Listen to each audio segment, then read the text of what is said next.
ಎಲ್ಲರಿಗೂ ನಮಸ್ತೆ. ತಮ್ಮೆಲ್ಲರಿಗೂ ಬೃಂದಾವನ ಬೆಳಕು ಯೂಟ್ಯೂಬ್ ಚಾನಲ್ಗೆ ಆತ್ಮೀಯವಾದಂತಹ ಸ್ವಾಗತ. ಬೆಳಗ್ಗೆ ಯಾವುದೋ ಒಂದು ಕೆಲಸಕ್ಕಾಗಿ ಹೊರಗಡೆ ಹೋಗುವಂತಹ ಸಂದರ್ಭದಲ್ಲಿ ಕೆಲವೊಂದು ವಿಷಯಗಳನ್ನು ದೃಶ್ಯ ಅಥವಾ ವಸ್ತು ನೋಡುವುದು ಅಶುಭ ಅಂತ ಪರಿಗಣಿಸಲಾಗಿದೆ. ಬೆಳಗಿನ ಸಮಯ ನಾವು ಸಕಾರಾತ್ಮಕವಾಗಿ ಆರಂಭಿಸಿದರೆ ನಮ್ಮ ಸಂಪೂರ್ಣ ದಿನವೂ ಸಕಾರಾತ್ಮಕವಾಗಿಯೇ ಇರುತ್ತದೆ. ಹಾಗಾಗಿ ನಮ್ಮ ದಿನವನ್ನು ಒಳ್ಳೆಯದನ್ನು ನೋಡುವ ಮತ್ತು ಕೇಳುವುದರ ಮೂಲಕ ಆರಂಭಿಸಬೇಕು. ಇಂತಹ ಘಟನೆಗಳು ವಿನಾಕಾರಣ ನಡೆಯುವುದಿಲ್ಲ. ಅದರ ಹಿಂದೆ ಯಾವುದೋ ಕಾರಣ ಇದ್ದೇ ಇರುತ್ತದೆ. ಮನೆಯಿಂದ ಹೊರಡುವಾಗ ನೀವು ಕೆಲವು ವಸ್ತು ಅಥವಾ ದೃಶ್ಯ ನೋಡುವುದರಿಂದ ಇಡೀ ದಿನ ಹಾಳಾಗುವುದು.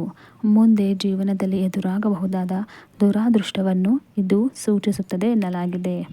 ಯಾರೆಲ್ಲ ನನ್ನ ಚಾನಲನ್ನು ಸಬ್ಸ್ಕ್ರೈಬ್ ಮಾಡಿಲ್ಲ, ಸಬ್ಸ್ಕ್ರೈಬ್ ಮಾಡಿ ಸಪೋರ್ಟ್ ಮಾಡಿ.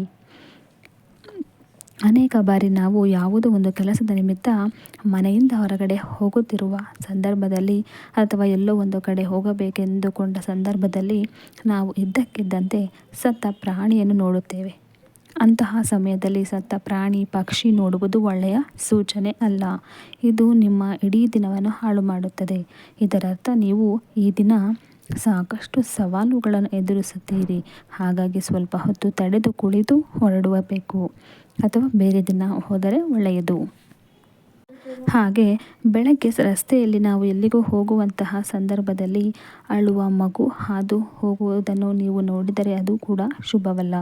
ಇದರಿಂದ ಕೆಲಸದಲ್ಲಿ ಅಡೆತಡೆ, ತೊಡಕು, ಮಾನಸಿಕ ಒತ್ತಡವನ್ನು ಎದುರಿಸಬಹುದು. ಬೆಳಗ್ಗೆ ಎದ್ದಾಕ್ಷಣ ಖಾಲಿ ಬಕೆಟ್ ಅಥವಾ ಪಾತ್ರೆ ಸೇರಿದಂತೆ ಇತ್ಯಾದಿ ಖಾಲಿ ಪಾತ್ರೆಯನ್ನು ನೀವು ನೋಡಿದರೆ, ಮನೆಯಿಂದ ಹೊರಗಡೆ ಹೊರಡುವಾಗ ನೋಡಿದರೆ ಇದು ಕೂಡ ಅಶುಭ. ಇದರಿಂದ ಆ ದಿನ ನೀವು ಕೆಲಸದಲ್ಲಿ ಸಾಕಷ್ಟು ಅಡೆತಡೆ ಎದುರಿಸುತ್ತೀರಿ. ಕೆಲಸ ಕಾರ್ಯಗಳಲ್ಲಿ ವಿಳಂಬ ಆಗಬಹುದು. ಇಂತಹ ಸಂದರ್ಭಗಳು ಎದುರಾದಲ್ಲಿ ದೇವಾಲಯಕ್ಕೆ ಭೇಟಿ ನೀಡಿ ದೇವರ ಪ್ರಾರ್ಥನೆ ಮಾಡುವುದರಿಂದ ಅಡೆತಡೆಗಳನ್ನು ತಡೆಗಟ್ಟಬಹುದು. ನೋಡಿದ್ರಲ್ಲ ಸ್ನೇಹಿತರೆ, ಈ ಒಂದು ಮಾಹಿತಿ ನಿಮಗೆ ಉಪಯುಕ್ತ ಅನಿಸಿದರೆ ಈ ಒಂದು ಮಾಹಿತಿನ ಲೈಕ್ ಮಾಡಿ, ಶೇರ್ ಮಾಡಿ, ಸಬ್ಸ್ಕ್ರೈಬ್ ಮಾಡೋದು ಮರಿಬೇಡಿ. ಧನ್ಯವಾದಗಳು.